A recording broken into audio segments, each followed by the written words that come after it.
I've always considered myself a pretty average guy, nothing flashy or extraordinary.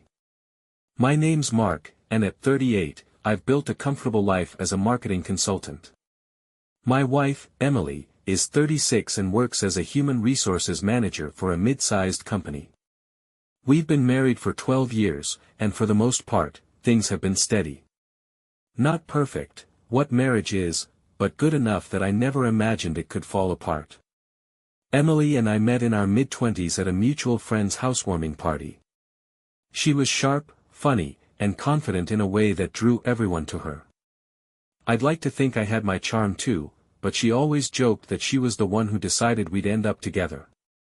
By the time we tied the knot, I felt like the luckiest man alive. Our life together was a blend of late-night TV marathons, weekend road trips, and the occasional fancy dinner out to remind ourselves that we weren't completely boring. Sure, work got in the way sometimes. My job required a lot of brainstorming sessions and deadlines that kept me glued to my laptop. Emily's role in HR came with its share of stressful meetings and office politics. We managed, though. At least, I thought we did. Over the years, there had been shifts, subtle at first, like cracks in a sidewalk you don't notice until you trip over them. Emily started working later than usual, citing endless projects and demanding coworkers. Meanwhile, I was often too preoccupied with my own workload to question it. We saw each other less, talked less, and, if I'm honest, connected less. Still, I didn't think much of it. I chalked it up to the inevitable ebb and flow of a long-term marriage. We weren't newlyweds anymore, after all. Life had a way of getting in the way, and I figured it was just a phase. That's why, when Emily mentioned she'd found a new route to work to avoid the morning gridlock, I barely gave it a second thought. She said it saved her time and made the commute less stressful, which sounded reasonable. In fact, I was relieved she was taking care of herself. The last thing I wanted was for her to burn out. But then, her commute times started getting longer instead of shorter. She began leaving the house earlier in the morning and coming home later in the evening, always with some excuse, traffic, a meeting that ran over, a last-minute errand. At first, I accepted her explanations without question. Why wouldn't I? She was my wife, the woman I'd trusted with my heart and my life for over a decade. Looking back now, I can't believe how blind I was. Those longer commutes weren't just a way to avoid traffic. They were something much darker, something that would eventually unravel everything I thought I knew about Emily, about our marriage, and about myself. At first, I barely noticed the changes. Emily's schedule shifting a little didn't seem like a big deal, life was hectic, and flexibility was necessary.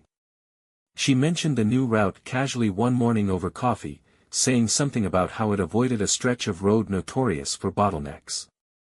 It sounded reasonable enough, and I didn't give it much thought. But over the next few weeks, her behavior started to raise questions I couldn't entirely shake. For one, her commute times didn't match up with her story. If this new route was supposed to be faster, why was she leaving the house an hour earlier? And why did she keep getting home so late? When I asked, she always had an answer ready. Traffic was worse than she thought, her boss needed her to stop by the store for supplies, or a coworker needed a ride. It was believable, at least, at first. Then there was her phone. Emily and I had always been open about our devices. Neither of us had anything to hide, so we'd sometimes grab each other's phones to check a text, Google something quickly, or share a photo. But suddenly, her phone became a fixture in her hand or her purse. She'd grown protective of it, even jumpy. When a notification pinged, she'd tilt the screen away from me or silence it before I could glance over. I tried to ignore it. I convinced myself I was imagining things, that work stress had made me overly sensitive. But those little inconsistencies kept piling up. One night, I noticed she wasn't wearing the necklace I'd given her for our 10th anniversary, a small, understated thing she'd loved and worn almost every day. Instead, she had on a delicate gold chain I'd never seen before. When I asked her about it, she shrugged and said it was something her mother had given her ages ago, and she just rediscovered it. It felt like an innocent enough explanation, but something didn't sit right with me. Emily wasn't the type to misplace jewelry or dig through old things. Still, I didn't press her about it. I didn't want to seem controlling or paranoid. I told myself I was overthinking it. As the days went on, more things didn't add up. Emily's excuses for her late arrivals grew more elaborate, but they also felt oddly rehearsed. She mentioned coworkers I'd never heard of before or projects that seemed out of line with her usual responsibilities. Once, she came home smelling faintly of cologne, which she brushed off as a side effect of sharing an elevator with a group of coworkers. I wanted to believe her, I really did. But deep down, I could feel the foundation of our marriage starting to wobble. It wasn't just the longer commutes or the excuses, it was the way she acted when we were together. She seemed distracted, distant, like her mind was somewhere else entirely. Every time I brought up her schedule or tried to joke about her mystery route, she'd get defensive. One night, after she snapped at me for asking if she'd be home for dinner, I started to wonder if the problem wasn't just work stress or a new commute. Maybe there was something bigger going on, something she wasn't telling me. The thought of it made my stomach twist in knots. Emily had always been my rock, my safe place. The idea that she could be hiding something that might shatter our life together, was almost too much to bear. But the cracks in her story were impossible to ignore, and I knew it was only a matter of time before I'd have to confront what was really happening. The nagging doubts in my mind grew harder to dismiss. As much as I wanted to give Emily the benefit of the doubt, the inconsistencies in her behavior left me uneasy. It felt like something was just off. I couldn't put my finger on it, but the signs were there, small and subtle, but undeniable. One Saturday morning, Emily claimed she needed to run errands for work. She left the house early, saying she'd be back by noon. It was unusual for her to have work obligations on a weekend, but I didn't question it. After she left, I busied myself around the house, trying to shake the unease that had been growing in me for weeks. When she returned, something about her seemed different. She was dressed nicer than I'd expected for errands, jeans, a fitted blouse, and just enough makeup to look polished.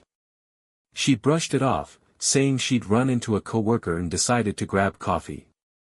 I nodded, trying to keep my face neutral, but a small voice in the back of my head whispered, "That doesn't add up." Later that evening, I decided to check something that had been bothering me. Emily always parked her car in the garage, but I noticed the odometer reading didn't line up with the route she claimed she'd taken. I hadn't been keeping track before, but I knew enough about the mileage to notice the numbers were higher than they should have been for a simple trip around town. I didn't confront her about it right away. Instead, I started paying closer attention. Over the next week, I checked the odometer a few more times after she came home from work. Every time, the numbers were inconsistent with what she said she'd done. A short detour wouldn't explain it, she was driving far more than her story accounted for. I began noticing other peculiarities too. Her outfits for work had changed. Emily had always been professional, but now her clothes seemed more carefully chosen, tailored blouses, heels she hadn't worn in years, and a perfume I didn't recognize. When I commented on it, she laughed and said she was just stepping up her game for a new team initiative. Her phone remained a source of unease. She started keeping it on silent and face down on the table. I couldn't help but notice how often she'd glance at it, smiling faintly before quickly putting it away. One night, while she was in the shower, I saw her phone light up with a notification. The message preview read, "Looking forward to tomorrow," winking face. My stomach churned. I didn't recognize the number. It could have been anyone, a friend, a coworker, but the flirty tone made my chest tighten. I knew I could unlock her phone if I wanted to, I'd seen her enter the passcode dozens of times. But something held me back, a mix of guilt and fear. Instead, I started planning. I needed to find out where she was going during these long commutes of hers and what she was hiding. The thought made my hands tremble, but I couldn't ignore the evidence piling up. I told myself I was just being cautious, that I needed more proof before jumping to conclusions. But deep down, I think I already knew. Something was happening, something that would soon change everything I thought I knew about my wife and our life together. The unease gnawed at me, and no matter how much I tried to ignore it, I couldn't. I had to know the truth. One morning, when Emily said she was leaving early to avoid traffic, I decided to follow her. I waited a few minutes after she left, grabbed my keys, and headed out. It felt strange, almost surreal, sitting behind the wheel and tailing my own wife. My hands gripped the steering wheel tightly as I kept my distance, making sure she wouldn't notice me. Her car followed a route that didn't make much sense, definitely not the new shortcut she'd claimed was saving her time. Instead, she turned onto a road that led away from her office. As I continued to follow her, my pulse raced. A part of me hoped I was wrong, that she had some innocent explanation for this detour. But the farther we went, the harder it was to hold on to that hope. After about 20 minutes, Emily pulled into the parking lot of a small coffee shop on the outskirts of town. I parked a few spaces away, my heart pounding in my chest. I watched as she got out of her car, adjusted her hair in the reflection of the window, and walked inside. A minute later, another car pulled in, a black sedan I didn't recognize. A man stepped out, tall and well-dressed, and walked into the coffee shop. I sat frozen in my car, unable to move as the pieces began to fall into place. Through the glass windows of the shop, I could see them meet. Emily smiled in a way I hadn't seen in months, and the man leaned in to give her a quick hug. They sat down at a table in the corner, their heads close as they talked. I felt like the air had been sucked out of my lungs. My worst fears were playing out in front of me, and there was no denying what I was seeing. I couldn't stay there any longer. I didn't want to watch, didn't want to know what they were saying or doing. My hands were shaking as I started my car and drove away, my mind racing with a mix of anger, disbelief, and crushing sadness. At home, I paced the living room, trying to figure out what to do. Should I confront her immediately? Wait and gather more evidence? Every option felt unbearable. That night, when Emily came home, she acted as if nothing had happened. She kissed me on the cheek, asked about my day, and started preparing dinner like it was any other evening. I watched her carefully, noticing the little details, the faint traces of that unfamiliar cologne, the way her eyes lit up when she smiled, like she was still thinking about her meeting earlier. I didn't say anything. Not yet. Instead, I decided to dig deeper. If she was hiding something, I needed to know exactly what it was. The betrayal was already gut-wrenching, but I needed the full picture before I confronted her. That night, as she slept beside me, I lay awake, staring at the ceiling. My mind replayed the scene at the coffee shop over and over, each time slicing deeper into my chest. I didn't know what the next step would be, but one thing was certain, nothing about our marriage would ever be the same. For the next few days, I walked around in a fog. I was functioning, going to work, making small talk with coworkers, and pretending everything was fine at home, but inside, I was unraveling. Every moment with Emily felt like a cruel charade, and I couldn't decide if I was more furious with her or with myself for letting it get this far without saying anything. Finally, I couldn't take it anymore. On a Friday evening, after dinner, I decided it was time to confront her. She was sitting on the couch, scrolling through her phone, looking so casual and comfortable that it almost made me second-guess myself. Almost. "Emily," I started, my voice steady but firm, "we need to talk." She looked up at me, her expression curious but not alarmed. "What's up?" I took a deep breath, my heart pounding in my chest. "I know about the coffee shop. I know you've been meeting someone there during your new route commutes." Her face went pale, and for a moment, she just stared at me. Then, she tried to laugh it off, though the sound was thin and unconvincing. "What are you talking about? You're being ridiculous." "I followed you, Emily," I said, my voice breaking slightly. "I saw you with him. Don't lie to me." The room fell silent. She looked at me, her mouth opening and closing as if she was searching for the right words but couldn't find them. Finally, she sighed and set her phone down. "Mark, it's not what you think." "Then explain it," I demanded, my frustration bubbling over. "Explain why you're meeting some guy at a coffee shop, lying about your commute, and acting like everything's normal." She hesitated, then said, "He's just a friend. We've been meeting to talk, about work, about life. That's all it is." "Don't insult me," I snapped, my voice rising. "Friends don't meet in secret. They don't make up excuses to avoid traffic. And they sure as hell don't act like this." Tears welled up in her eyes, but I wasn't moved. I wanted the truth, and I wasn't going to back down until I got it. After what felt like an eternity, she finally admitted it. "Okay," she whispered, her voice trembling. "It's more than that. I've been seeing him. I didn't mean for it to happen, but it did." The words hit me like a freight train. My legs felt weak, and I sank into the armchair across from her. For a moment, all I could do was stare at her, my mind reeling. "How long?" I asked, my voice barely above a whisper. "About 2 months," she said, wiping at her eyes. "It started as casual conversations, but then it turned into something else. I didn't mean to hurt you, Mark. I just..." "You just what?" I interrupted, my anger surging. "You just decided our marriage wasn't enough for you. That sneaking around with some guy was worth throwing away 12 years together." She broke down completely, sobbing into her hands. "I don't know," she cried. "I don't know why I did it. I felt unappreciated, like we were just going through the motions. I wasn't thinking straight. I didn't say anything. I couldn't." Her words were like daggers, cutting deeper with every syllable. Part of me wanted to scream at her, to demand answers she clearly couldn't give. But another part of me felt hollow, like a piece of me had already been ripped away.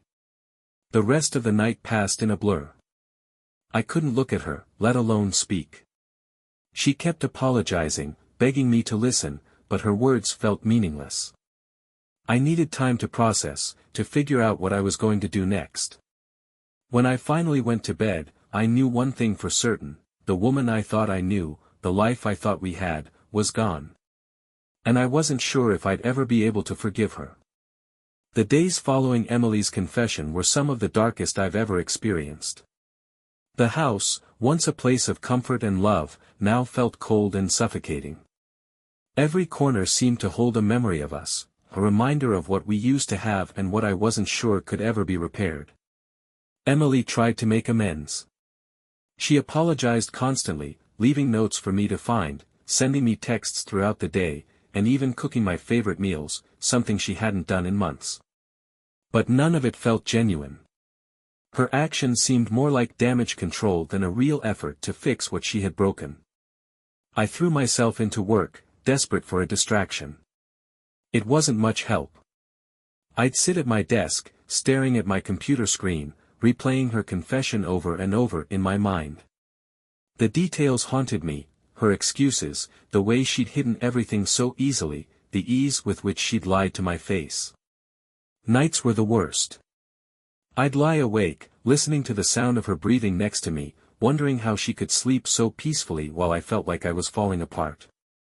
Every time I closed my eyes, I'd see her at that coffee shop, smiling at someone else, giving him the attention and affection that should have been mine. I started questioning everything. Was it my fault? Had I been too distant, too focused on work? Had I failed to show her how much she meant to me? But as much as I wanted to take the blame, I couldn't ignore the fact that she had made a choice to betray me instead of talking to me about how she felt. One evening, A few days after the confrontation, Emily approached me while I was sitting in the living room, staring blankly at the TV. She sat down on the edge of the couch, hesitating before she spoke. "Mark," she said softly, her voice trembling. "I know I've hurt you. I know I've ruined everything. But I want to make it right. I want to fix this, fix us." I didn't look at her. "How do you fix something like this, Emily?" I asked, my voice flat. "You can't undo what you've done. You can't take back the lies, the betrayal." She reached for my hand, but I pulled away. "I'll do whatever it takes," she said, tears streaming down her face. "Therapy, counseling, whatever you want. I can't lose you, Mark." Her words hung in the air, heavy with desperation.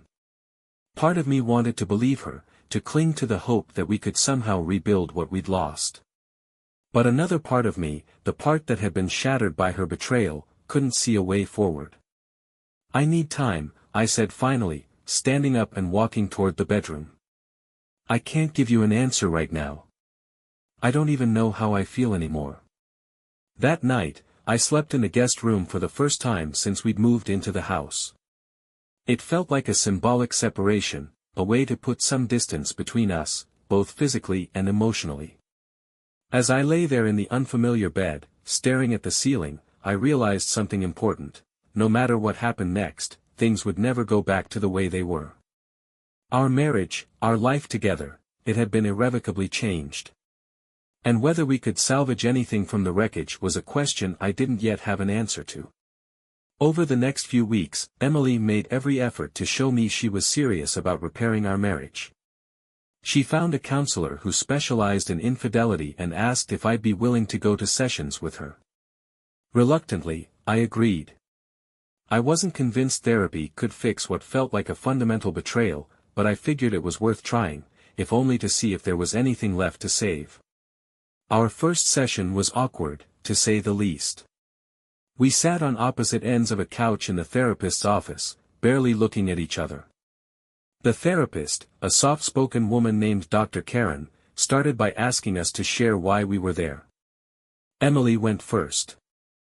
She admitted to the affair, her voice trembling as she explained how she'd felt disconnected, unappreciated, and lost in the monotony of our daily lives. She said it wasn't an excuse, that she took full responsibility for what she'd done, but she wanted me to understand her feelings. When it was my turn, I struggled to put my thoughts into words. "I feel like the person I trusted most in the world stabbed me in the back," I said finally. "I don't know if I can ever trust her again. I don't even know if I want to." Dr. Karen nodded, her expression calm and empathetic. "Trust is one of the hardest things to rebuild after infidelity," she said. "But it's not impossible. The question is whether both of you are willing to put in the work." I didn't have an answer to that yet, but I agreed to keep coming to the sessions. Emily seemed determined, and part of me wanted to believe she was sincere. She apologized constantly, not just in therapy but at home too. She deleted the man's number from her phone, blocked him on all social media, and even switched her commute route to avoid the area where they'd met. For a while, things seemed to improve. We had more open conversations, thanks in part to the tools we were learning in therapy. Emily made an effort to reconnect with me in small ways, cooking dinner together, suggesting we take a weekend trip to a nearby lake, even leaving little notes on my desk that said things like, "Thinking of you," or "Thank you for giving us a chance." But despite her efforts, a part of me couldn't let go of the anger and hurt. Every time I looked at her, I couldn't help but picture her with him, laughing, smiling, sharing moments that should have been ours. Trust wasn't just something I could rebuild overnight. It felt like a glass that had shattered, and no matter how much glue we used, the cracks would always be there. One evening, after a particularly intense therapy session, Emily sat across from me at the dining table. "Mark," she said, her voice quiet but firm, "I know I can't undo what I did. But I love you, and I want us to get through this. I'll keep proving myself to you, no matter how long it takes. Just, please don't give up on us." I looked at her, searching her face for sincerity. She seemed genuine, but I couldn't shake the nagging doubt that lingered in the back of my mind. Was she truly committed to changing, or was she just saying what she thought I needed to hear? "I'm trying," I said finally, my voice heavy with exhaustion. "But I don't know if trying is enough." That night, I lay awake in bed, torn between hope and despair. Part of me wanted to believe in second chances, in the idea that love could conquer even the deepest wounds. But another part of me wondered if some things were simply too broken to fix. Only time would tell. Just as I began to entertain the possibility of reconciliation, my lingering doubts grew louder. I wanted to believe Emily's efforts were genuine, but something still felt off. I couldn't shake the feeling that she was holding back, that there was a piece of the puzzle I hadn't yet uncovered. One night, while Emily was in the shower, her phone buzzed on the kitchen counter.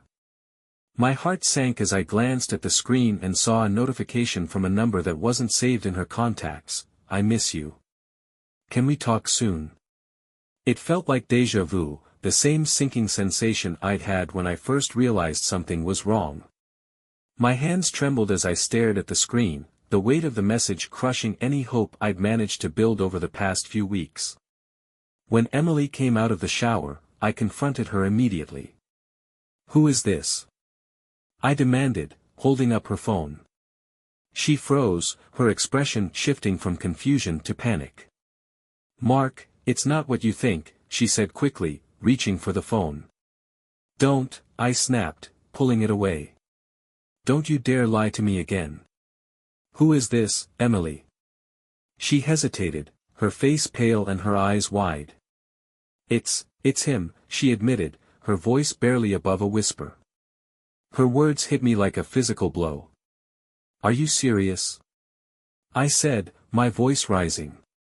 "After everything, after all your promises, you're still in contact with him?" "It's not what you think," she insisted, tears streaming down her face. "He texted me out of the blue." I didn't respond, I swear. But I didn't believe her. How could I? The patterns were all too familiar, the secrecy, the defensiveness, the half-truths.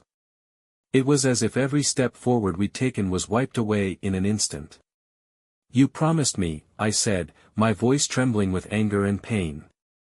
"You swore you'd cut him out of your life, that you were committed to rebuilding what we had. Was any of that real, Emily? Or were you just playing me?" She broke down, sobbing into her hands. "I don't know why he texted," she said between gasping breaths. "I haven't seen him or spoken to him since everything came out. I swear, Mark. I haven't." But it didn't matter anymore.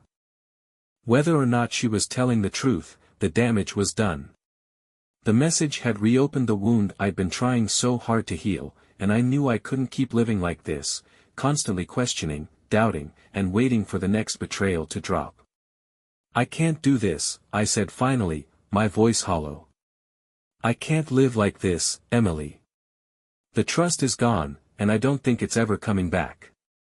She begged me to reconsider, to let her prove herself, but I'd reached my breaking point.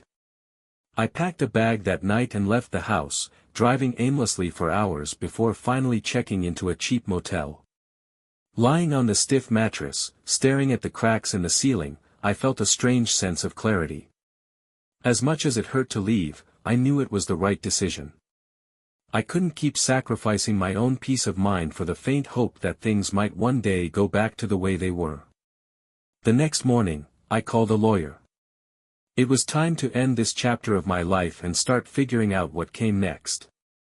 Filing for divorce wasn't a decision I made lightly, but once I set the wheels in motion, there was no turning back.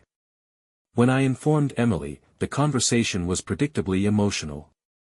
She cried, begged, and pleaded for another chance, promising this time would be different. But I'd heard it all before, and my resolve was unshakable. "I've given you chances, Emily," I said, my voice firm but weary. "I can't keep breaking myself trying to fix this. It's over." The days that followed were a whirlwind of logistics and raw emotions. I moved into a small apartment on the other side of town, a modest space that felt alien after years in the home we'd built together. I left most of the furniture and keepsakes behind, taking only the essentials and a few personal items. Starting over felt daunting, but also necessary, a clean break from the life I could no longer call my own. Word of the divorce spread quickly among our family and friends. I told a few close confidants the truth about Emily's affair, and while some tried to offer neutral support, most were firmly on my side. My sister, always protective, was particularly vocal. "I never liked the way she treated you toward the end," she said during a phone call. "You deserve better, Mark. I hope you know that. Emily wasn't so lucky." Our social circles overlapped significantly, and it didn't take long for whispers of her infidelity to circulate. Some of her friends distanced themselves, while others offered conditional support, their judgment thinly veiled. Even her co-workers, many of whom had known about our marriage, began treating her differently. Meanwhile, I threw myself into rebuilding my life. I focused on work, using it as a distraction from the emotional turmoil. My clients became my refuge, their projects offering me a sense of purpose when everything else felt uncertain. Outside of work, I started reconnecting with old friends, going out for beers, and talking about anything but my failed marriage. But healing wasn't linear. There were moments, usually late at night, when the grief hit me like a wave. I'd find myself staring at old photos, remembering the good times and wondering how it had all gone so wrong. The love we'd shared had been real once, hadn't it? Or had I been blind to the cracks all along? Emily reached out occasionally, sending texts that ranged from apologetic to nostalgic. She wanted to talk, to try to find closure or understanding, but I ignored most of her messages. I didn't have the energy for more conversations that would lead nowhere. The divorce process itself was fairly straightforward, though no less painful for its simplicity. We divided our assets with minimal conflict, and since we didn't have children, there were no custody battles to navigate.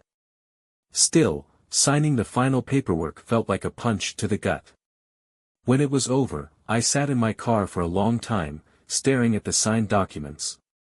The end of our marriage wasn't just the end of a relationship, it was the end of a life I'd spent over a decade building.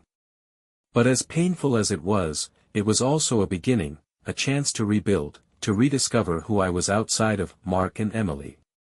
And while I didn't know what the future held, I knew one thing for sure, I wasn't going to let her betrayal define me. I had a lot of healing to do, but for the first time in a long time, I felt a glimmer of hope. The first few weeks after the divorce were a mix of relief and loneliness. On one hand, I no longer had to live with the constant anxiety of wondering whether Emily was telling me the truth. On the other hand, the silence of my new apartment was deafening. Nights were the hardest. I'd lie awake in the unfamiliar bed, listening to the hum of the refrigerator and the occasional muffled sounds from the neighbors, wondering how my life had come to this. But as the days turned into weeks, I began to adjust.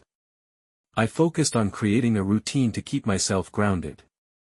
Every morning, I went for a run through the nearby park, the crisp air and rhythmic pounding of my feet on the pavement clearing my mind. I signed up for a cooking class at a local community center, something I'd always wanted to try but never made time for. I also reconnected with old hobbies, things I'd let slip during the later years of my marriage. I dusted off my guitar, an instrument I hadn't played in years, and started strumming out simple melodies. I even joined a local trivia team, where I met a group of people who didn't know me as the guy whose wife cheated on him. They just knew me as Mark, the guy who was surprisingly good at remembering random facts about classic rock bands. Through it all, I leaned heavily on the support of my family and friends. My best friend, Chris, was a constant presence, dragging me out of the apartment when I started to wallow and reminding me that life didn't end with divorce. "Think of this as a reset," he said one night over beers. "You get to decide what your life looks like now. No more compromises, no more walking on eggshells. Just you, doing whatever the hell you want." For the first time in years, I allowed myself to think about what I really wanted, not just in a relationship, but in life. I realized I'd spent so much time trying to make Emily happy, trying to be the perfect husband, that I'd lost sight of my own goals and desires. Gradually, I began to see the divorce not as a failure, but as an opportunity. I started saying yes to new experiences, even when they felt uncomfortable or intimidating. I went hiking with Chris and his girlfriend, despite not being much of an outdoorsman. I attended a local art exhibit, where I struck up a conversation with a stranger about a piece that caught my eye. I even joined a book club, where I discovered a love for historical fiction I never knew I had. Through all of this, I learned something important: I was more resilient than I'd given myself credit for. The betrayal and heartbreak had been devastating, but they hadn't broken me. I was still here, still standing, still moving forward. Emily was still in my thoughts from time to time, of course. I wondered how she was doing, whether she regretted her choices or had moved on. But I didn't reach out. I knew that part of my life was over, and revisiting it would only hinder my progress. By the end of that year, I felt like a different person. Not completely healed, I wasn't naive enough to think the scars would ever fully fade, but stronger, more confident, and ready to face whatever came next. For the first time in a long time, I felt like I was in control of my own story. And that was a powerful feeling. By the time a full year had passed since the divorce, my life looked completely different. The sadness that had once felt suffocating had loosened its grip, replaced by a quiet sense of acceptance. I wasn't over everything, not entirely, but I was learning to live with it, to let the pain be a part of my story without letting it define me. Work became more fulfilling than it had been in years. Without the emotional weight of my failing marriage dragging me down, I found myself more focused, more creative. I landed a few big clients, which boosted my confidence and reminded me that I was good at what I did. Outside of work, I kept pushing myself to try new things. The cooking class turned into a weekly ritual, and to my surprise, I discovered I wasn't half bad in the kitchen. I started hosting small dinner parties for my trivia team and a few friends, enjoying the laughter and camaraderie that filled my little apartment. One day, during one of my morning runs, I met someone. Her name was Rachel, and she was standing by the park's water fountain, struggling to get the cap off her water bottle. I offered to help, and we struck up a conversation. She had an easy smile and a warmth about her that immediately put me at ease. Over the next few weeks, we kept running into each other during our morning workouts. We'd stop and chat for a few minutes, talking about everything from favorite running routes to our mutual hatred of pineapple on pizza. Eventually, I worked up the courage to ask her out for coffee. Rachel wasn't like Emily. She was more laid back, more open. On our first date, she asked about my marriage, how it ended, what I'd learned from it. I hesitated at first, not wanting to scare her off with my baggage, but she listened without judgment, her green eyes filled with empathy. "It sounds like you've been through a lot," she said when I finished. "But I can tell you're someone who learns from their mistakes. That's rare." Her words stayed with me long after the date ended. She saw something in me I hadn't seen in myself, a strength I was only beginning to understand. Rachel and I started seeing each other regularly. It was slow and steady, with no pressure to define things too quickly. She had her own history of heartbreak, and we bonded over our shared determination to move forward without letting the past control us. Being with Rachel was different. There was no pretense, no guessing games. She communicated openly, and for the first time in years, I felt like I could truly be myself with someone. But more than anything, Rachel taught me how to laugh again, deep, belly-aching laughter that reminded me life could still be joyful, even after everything I'd been through. As our relationship grew, I realized something profound: I wasn't just rebuilding my life, I was building something entirely new. Rachel didn't erase the pain of my past, but she showed me that the future could be bright, that love could be simple and kind. For the first time in a long time, I wasn't just surviving, I was living. And while I didn't know where things with Rachel would lead, I was finally okay with that uncertainty. I was learning to trust again, not just in others, but in myself and the journey I was on. It wasn't perfect, but it was real. And that was enough. As I look back on the past few years, it's hard to believe how much has changed. The pain of Emily's betrayal, the collapse of our marriage, the struggle to find my footing again, it all feels like a lifetime ago. Yet, in many ways, it shaped me into the person I am today. There's no sugarcoating it, what happened hurt. It broke me in ways I didn't think were possible. But it also forced me to confront parts of myself I'd been avoiding for years. I had to face my own fears, my flaws, and my capacity to heal.